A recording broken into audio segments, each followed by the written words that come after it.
Polymerization, past paper questions. Question 1. Each of the following structures is an 8-atom segment of the chain of a commercial polymer. For each structure, decide whether it is part of a condensation or addition polymer and draw the structural formula of the monomer from which the polymer is made. इसके लिए याद रखना, आपको condensation polymer अगर ढूंढना है तो आपको एस्टर अमाइड बॉन्ड लोकेट करना है, और अगर ये दोनों नहीं मिलते हैं तो वो एडिशन पॉलीमर है। ठीक है ना? तो इसको अब हम लोग स्टेप बाय स्टेप पहले एस्टर और अमाइड बॉन्ड ढूंढेंगे। अगर वो होगा तो कंडेंसेशन है, अगर वो नहीं हुआ तो एडिशन है। तो इसके अंदर हम लोग अमाइड बॉन्ड पे एक ये लाइन बनाते हैं और यहाँ से हम फॉलो करेंगे मॉलिक्यूल को up until the next amide bond. ठीक है ना? नेक्स्ट अमाइड बॉन्ड ये रहा। तो ये जो हमने रेड में दो लाइनें बनाई हैं, इसके बीच में जो मॉलिक्यूल है ये एक हमारा मोनोमर हो गया। ठीक है, दूसरा मोनोमर आइडेंटिफाई करने के लिए हम इसी पॉइंट से स्टार्ट करेंगे, यहाँ हमने दूसरी रेड लाइन बनाई थी, and we will go on until the next amide bond, और नेक्स्ट अमाइड बॉन्ड ये रहा। ठीक है, इससे हमारा दूसरा मॉलिक्यूल भी आइडेंटिफाई हो गया। अब यहाँ जो मॉलिक्यूल्स हैं वो एक में सी डबल बॉन्ड ओ लगा है, तो जो सी डबल बॉन्ड ओ लगा है that could either be a carboxylic acid और एन एसाइल क्लोराइड। तो आप जो चाहो बना लो, मैं यहाँ इसको कार्बोक्सिलिक एसिड शो कर रहा हूँ। ठीक है ना? तो ये ब्लू वाला जो है सी डबल ओ एच एक एंड पर, दूसरे एंड पर भी सी डबल ओ एच, ये एक मॉलिक्यूल हो गया। और जो रेड वाला है वो क्या है? N H two C H two C H two N H two, ये दूसरा आपका मॉलिक्यूल हो गया। And these undergo condensation polymerisation.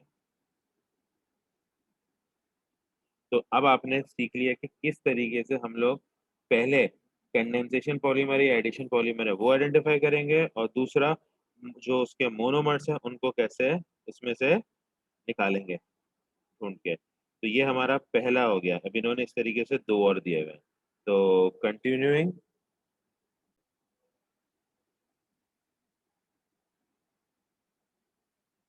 ये इनका नेक्स्ट गिवन पॉलीमर है हमारे पास। ठीक है, अब इसको हम लोग स्टडी करते हैं इस वाले पॉलीमर को। सर कंडेंसेशन है। हाँ, सर ये भी कंडेंसेशन होगा, एस्टर इसके लिंकेज अंदर बनाया। सी डबल बॉन्ड है, ये आ रहा है। अब ये सी ओ ओ, ये रहा। ठीक है ना? सी ओ ओ यहाँ से है and it is going up until O, यानी ये पूरा एक मॉलिक्यूल हो गया ये। ठीक है ना?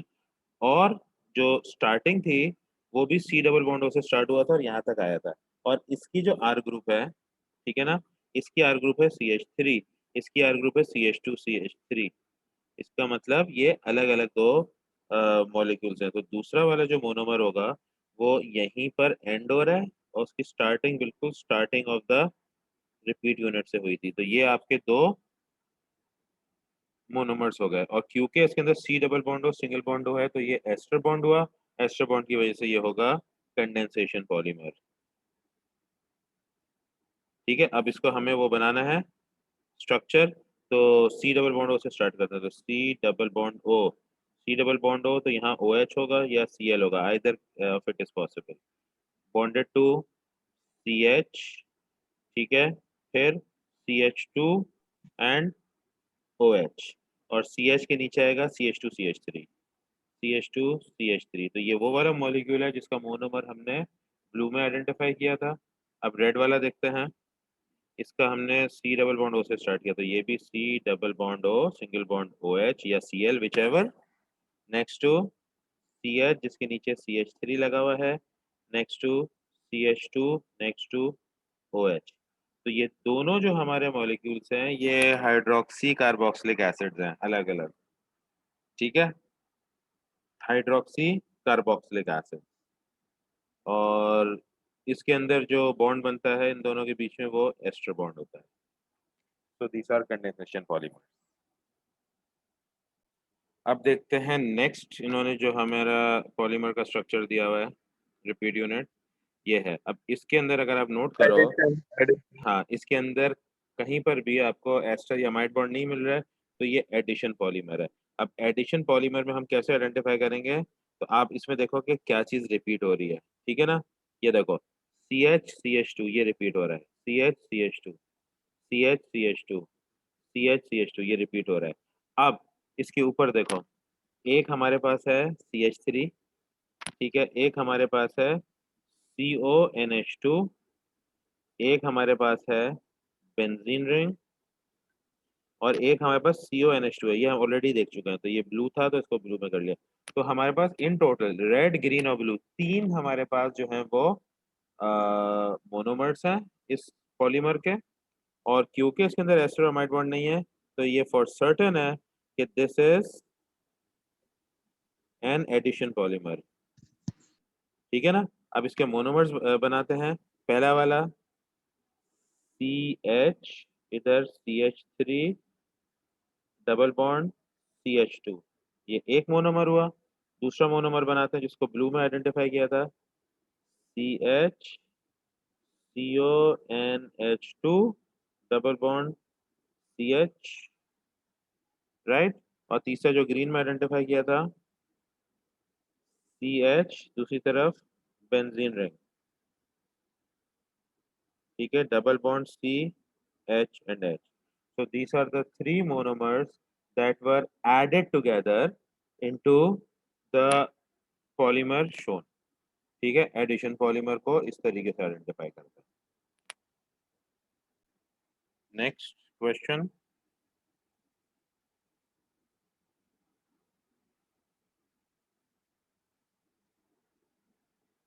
polymers consist of monomers joined by either addition or condensation reactions. Name an example of a synthetic addition polymer and a synthetic condensation polymer. अच्छा, सिंथेटिक का मतलब जो आप बनाते हो खुद से नहीं बनता, नेचुरली नहीं बनता है। तो सिंथेटिक एडिशन पॉलीमर्स हमने कितने सारे पढ़े हुए हैं, ठीक है। यहाँ पे मैं सारे नाम लिख रहा हूँ, आप इनमें से कोई भी एक लिख सकते हो, ठीक है। पॉलीथीन, ठीक है, सुपर ग्लू, PVC, ठीक है, पॉलीप्रोपीन, PTFE, और जगह खत्म हो गई वरना पॉलीस्टाइरीन भी, ठीक है ना। अच्छा, कंडेंसेशन पॉलीमर्स आपने क्या क्या पढ़े हुए हैं? टेरिलीन, सर आपका नायलॉन। नायलॉन, केवलार, ये सब सर इसमें पॉलीलैक्टिक एसिड नहीं आ सकता? पॉलीलैक्टिक एसिड आ सकता है, लेकिन पॉलीलैक्टिक एसिड हमने पढ़ा नहीं है। बिल्कुल आ सकता है, पॉलीलैक्टिक एसिड कंडेंसेशन पॉलीमर होगा। एडिशन एडिशन में सुपर ग्लू और इपॉक्सी रेजिन भी आ सकते हैं क्या? सुपर ग्लू आ सकता है एडिशन में, सुपर ग्लू आ इपॉक्सी सकता है, रेजिन? लेकिन सुपर ग्लू नहीं लिखोगे ना, पॉलीसाइनो एक्रिलेट लिखोगे, ठीक है। नाम सुपर ग्लू यूज नहीं करोगे, पॉलीसाइनो एक्रिलेट, इपॉक्सी रेजिन का, ये इपॉक्सी रेजिन। एपॉक्सी रेजिन, हाँ। अच्छा, B, addition polymers are long-term pollutants in the environment, but condensation polymers are often biodegradable. What type of a reaction occurs when condensation polymer biodegrade? ठीक है, अब biodegradable polymer जो है वो उसके अंदर जो एस्टर और अमाइड बॉन्ड होता है वो ब्रेक करता है। तो एस्टर और अमाइड बॉन्ड दोनों की ब्रेकिंग जो है वो कहलाती है हाइड्रोलिसिस। तो what type of reaction takes place? Hydrolysis takes place, ठीक है, when ester and amide bonds are broken. Next, identify two functional groups that could undergo this type of reaction. अभी बार बार मैं ये बोल रहा हूँ, esters and amides, ठीक है, esters and amides can undergo hydrolysis. इसके पार्ट सी में बोला है, petroleum is a non renewable resource from which wide range of useful polymers is currently produced. Current polymer research is looking at renewable plant material as a potential source of monomers. Two monomers obtained from plants are shown. ठीक है. Draw the displayed formula of the repeat unit of a polymer using both monomers. Okay. Using both monomers. अब इनके अंदर दोनों के अंदर OH group है और दोनों के अंदर COOH ग्रुप है। तो दो डिफरेंट टाइप्स ऑफ आपका पॉलीमर चेन बन सकते हैं। तो हम कोई एक बनाते हैं जो जो इन्होंने दिया हुआ है उसके हिसाब से। तो पहला वाला जो है वो है CH3 CHOH COOH। तो CH, ठीक है ना, O, इधर से स्टार्ट करेंगे, इधर हो जाएगा CH3, इधर बन जाएगा C डबल बॉन्ड O। ये पहला वाला मॉलिक्यूल हुआ। दूसरे वाले मॉलिक्यूल के मैं कलर चेंज कर रहा हूँ, सिंगल बॉन्ड O, फिर CH2, फिर C डबल बॉन्ड O, और यहाँ पे पॉलीमर एंड हुआ। So this is the repeat unit which includes both the monomers given, ठीक है ना। ये रिपीट यूनिट जो बना है इसके अंदर आप नोट कर रहे हो कि एस्टर बॉन्ड है, so this is a polyester. Part D says monomers obtained from plant sources do not usually form addition polymers. Suggest why this is. अब एडिशन पॉलीमर्स में इनको चाहिए double bonded compound, C double bond C. तो आप ये कह सकते हो, और सी डबल बॉन्ड सी जो है उसको आप एल्कीन्स भी बोल सकते हो, या आप उसको बोल सकते हो अनसैचुरेटेड हाइड्रोकार्बन्स। तो जो भी नाम यूज करना है आप लिखोगे कि monomers obtained from plants do not use it. Suggest why this is. It is because plant sources do not contain alkenes या do not contain unsaturated hydrocarbons, ठीक है। That is the reason why addition polymers are not found. Next, the diagram shows sections of two polymers Y and Z. अब इन्होंने आगे क्या पूछा है, what would be the main force between the chains in each polymer? Y और Z का main force between the chains, यानी अगर दो Y हैं या दो Z है उनके बीच में कौन सी फोर्स ऑफ अट्रैक्शन होगी। तो यहाँ पे मैंने Y और Z को वापस डिस्प्ले कर दिया है। आपका जो Y है उसके अंदर कोई भी CONH बॉन्ड नहीं है, ठीक है, विच मीन्स कि ये पूरा नॉन पोलर है, और नॉन पोलर के अंदर होती हैं van der Waals dispersion forces. तो Y के लिए आप लिख दोगे van der Waals dispersion forces, और Z के अंदर CONH बॉन्ड है, अमाइड बॉन्ड्स हैं। तो अमाइड बॉन्ड के बीच में होते हैं आपके हाइड्रोजन बॉन्डिंग, तो यहाँ आप लिख दोगे हाइड्रोजन बॉन्डिंग, ठीक है, चाहो तो हाइड्रोजन पूरा लिख लो, hydrogen bonding. So these are the forces that will exist between chains of Y and chains of Z, ठीक। Next,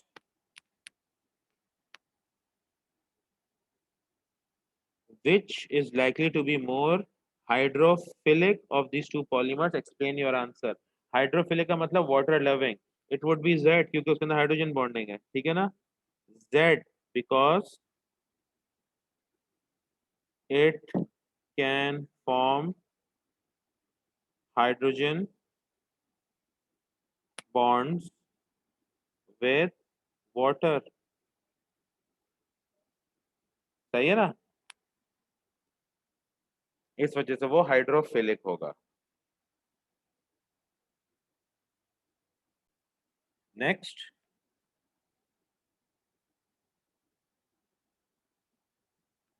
amino levulinic acid can undergo polymerization. Draw the structure of the polymer showing two repeat units. The linkages between the monomers should be shown fully displayed, ठीक है। तो amide linkage होगी, amide linkage होगी, बिल्कुल। तो आपके सामने ये, तो मैं दोनों को दो अलग कलर से बना देता हूँ। पहला वाला स्टार्ट करते हैं हम लोग रेड से, यहाँ से ये NH होगा, ठीक है, CH2, फिर C डबल बॉन्ड O, फिर CH2, फिर CH2, फिर C डबल बॉन्ड O। यहाँ पे पहला मॉलिक्यूल एंड हो गया, दूसरा मॉलिक्यूल ब्लू से शुरू करते हैं, ठीक है। यहाँ हो जाएगा NH, और फिर इसी चीज को रिपीट कर लो, CH2, C double bond O, CH2, CH2, C double bond O। यहाँ पे आपका 2 रिपीट यूनिट्स कंप्लीट हो गए।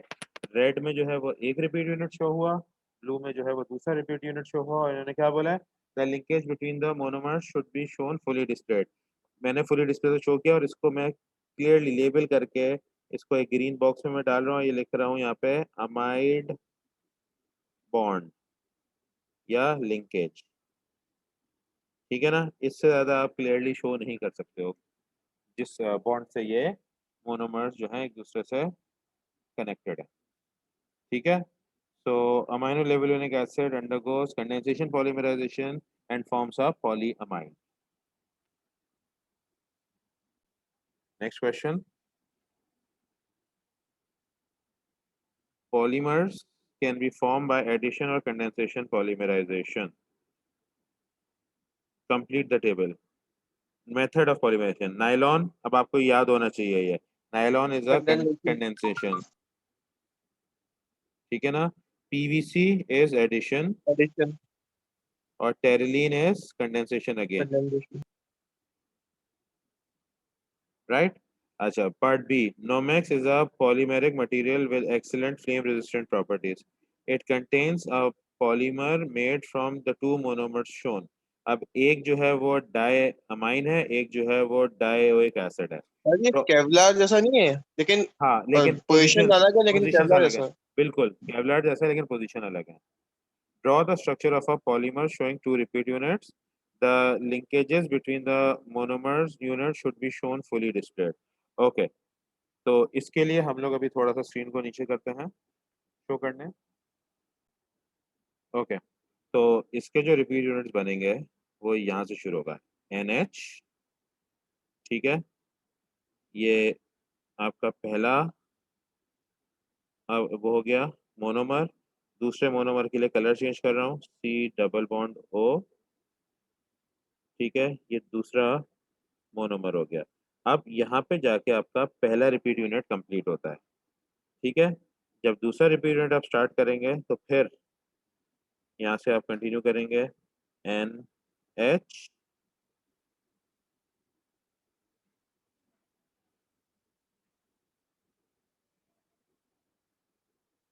और फिर C डबल बॉन्ड O.